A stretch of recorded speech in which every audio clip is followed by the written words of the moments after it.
Alright, this is how you put nail caps on a kitty cat. I have 2 cats I put them on, so I've become a pro. Primary is your pre-set up. Just get out, count your cats, see how many you need to put on, because it's a constantly replenishing thing. You don't do all 10 every time. Right now I've got 1 cat that just needs 5 coats. So do your prep. You put your glue in them first. Now I will tell you the cheapest place I've found this product is to buy it on the internet. I won't tell you what site to go to, but if you price compare and go to the different sites, I'm sure you'll find the same site I go to. Since I have 2 cats, I always get a 3-month supply because I'm constantly having to put them on 2 cats. About every week or every other week I have to replenish them. I keep the supplies in the fridge. I find they last longer and don't dry up as much. Put a little drop of the glue into each nail. Now a lot of cats don't like having this done. I find if you have a cat that likes food and likes treats, you can surely con them into accepting this without too much trouble, as you will see once I get my cats in my lap. I have one that is food motivated and one that is loving motivated. So one I feed treats to while I do them. The other one I just give loving to while I do them. Now the key thing is once you get the nails on, you got to hold them for 5 minutes, and you've got to have a cat that allows you to do that. And you got to have a cat that allows you to trim the nails, because you still have to trim them. Now you see I've already set up my 5 nails. Now when you go in search of a kitty cat, I'm going to do the one that's food motivated. So I always have some food on hand. Treats, their favorite treats. I won't tell you what to buy, every cat's different. But since I have 3 cats total, one's declawed, not by my choice, she came to me that way from a shelter, I must treat all 3 cats. So excuse me for a minute while I go kitty hunting. Let's see, who's going to be out? Here we go. Come on, Gabby.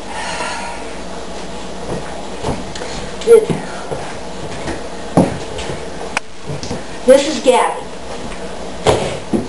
She's a young adult cat. Don't know, I think she's about 5 years old now.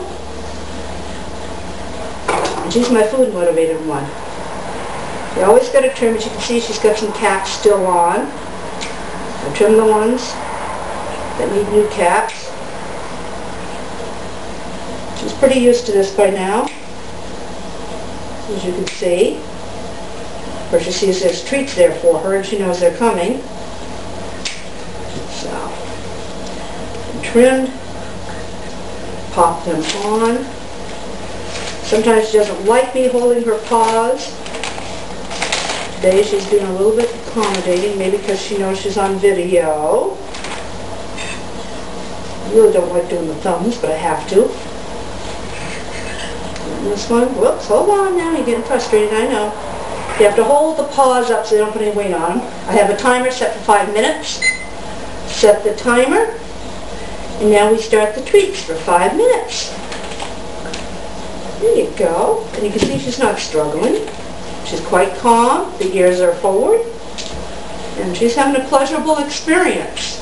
The other cats are down on the floor begging. So there's a piece for one of those, and another piece for the other one.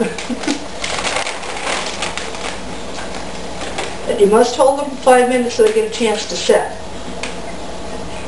Now, I've been doing Gabby for at least 3 years now, I think.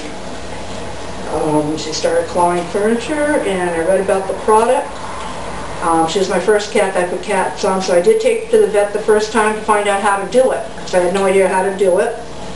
And they showed me, of course, at that time she had 10 put on, and it cost me, I won't tell you how much it cost me, more than it should have, but anyway, I learned how to do it.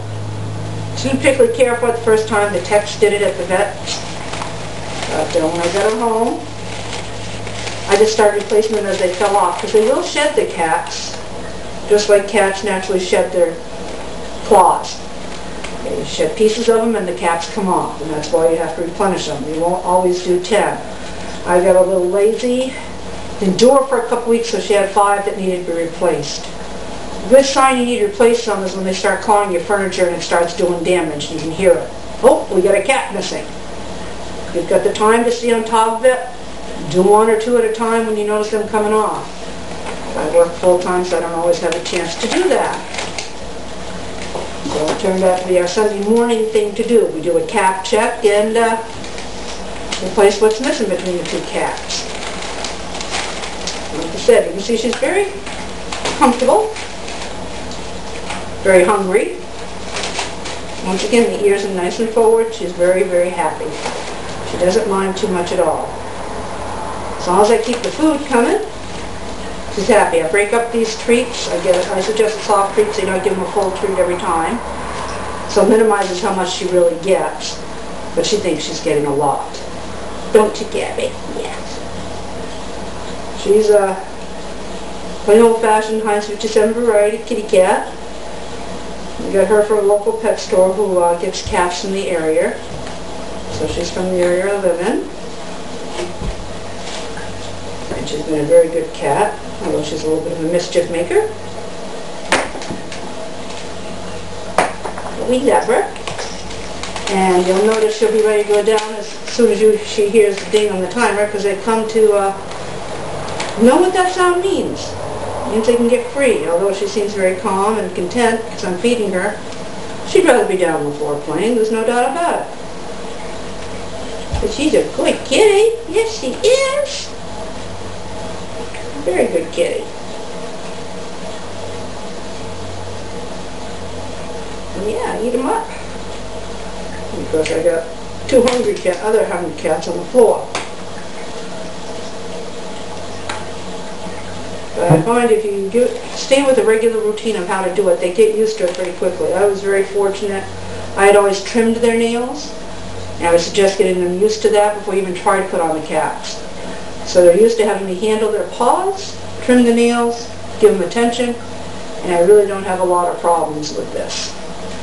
Some people, if you can't handle your cat, you can't hold your cat for 5 minutes, or you can't trim your cat's nails, you're not going to be able to do this. I mean, I usually don't approve of declawing, but I realize indoor cats, sometimes you have to do it, I guess, because you want to have furniture that you can show people. But if you can avoid it with these cats, I highly recommend them. They don't hurt the cats, and I've been told, and I'm assuming that if they do end up eating, which they usually don't, if they pull them off, they usually spit them out. Because I've found them. You'll find them near carpeting, wherever. But I'm told if they do ingest them, they just pass them. Mine have yet to do that. I have not seen that they've ingested any of them. Like I said, I've been doing this one for about 3 years at least, and never seen it. So she usually just leaves them in the carpets or in their scratching pads, because they have numerous scratch pads. Because they'll still scratch and try to sharpen their claws. That's their natural instinct. They're trying to shed the old claws. And that's how they shed the caps. See? Now she knows what that means. And there she goes. And it was simple as that.